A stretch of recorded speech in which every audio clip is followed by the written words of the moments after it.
Now is contributor to Time magazine, MSNBC political analyst and former aide to George W. Bush White House and State Departments, Elise Jordan. Good to have you on board.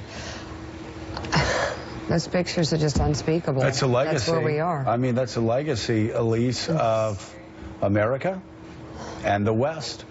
We sat back. We did absolutely nothing. This is what... Here's some life pics coming out of Aleppo. Is this not what the world looks like when America does nothing?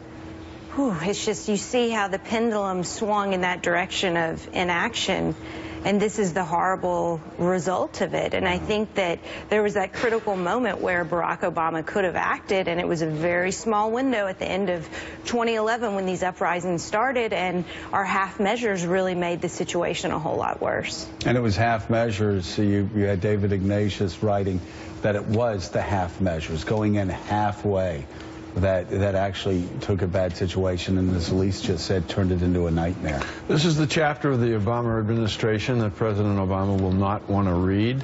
This is the chapter of the Obama administration that will spell out, as history unfolds, perhaps in detail, the divisions within the Obama administration, where you had, we're told, the Secretary of State wanting to be much more aggressive in terms of doing something to assist the people of Aleppo. Because they knew these scenes that you're looking at right now, this administration knew what was taking place, things like this, but on a daily basis, the systematic starving of a population, the barrel bombing of a population, the assassinations, the outright genocide on a daily basis. They knew.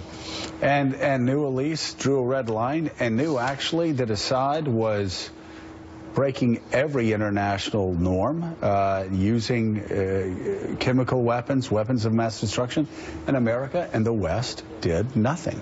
And that red line, when Barack Obama demonstrated that he wasn't going to really draw the line in the sand, the world responded accordingly, and our adversaries, they responded accordingly. And I really think that it's played such a huge moment getting us to where we are right now, even talking about the Russia hacking. And, you know, in October, Barack Obama didn't want to over-politicize it. It's every measure. They know, you know, our people don't fear us the way that, you know, they have in the past. And, Mark, in the New York Times today, there's a story about how our Asian allies are nervous about how weakly we responded to what happened in the South China Seas. Again, we have sent the message across the world, not only with the crossing of the red line, but even in incidents like that. There's the New York Times reports that we have very nervous allies who have seen for the past 8 years Barack Obama sit back and do very little. Let people push America and the West around. There's small data points. The big ones: end of the Cold War, 9/11. And now you've got a very unsettled world. The Arab Spring seems like a distant memory. But in both Asia and in the Middle East, the new president is going to have to figure out how to send messages to stop trend lines, which are, in both regions, not great. The exception of economic development in Asia, both regions are really unsettled over the last 8 years.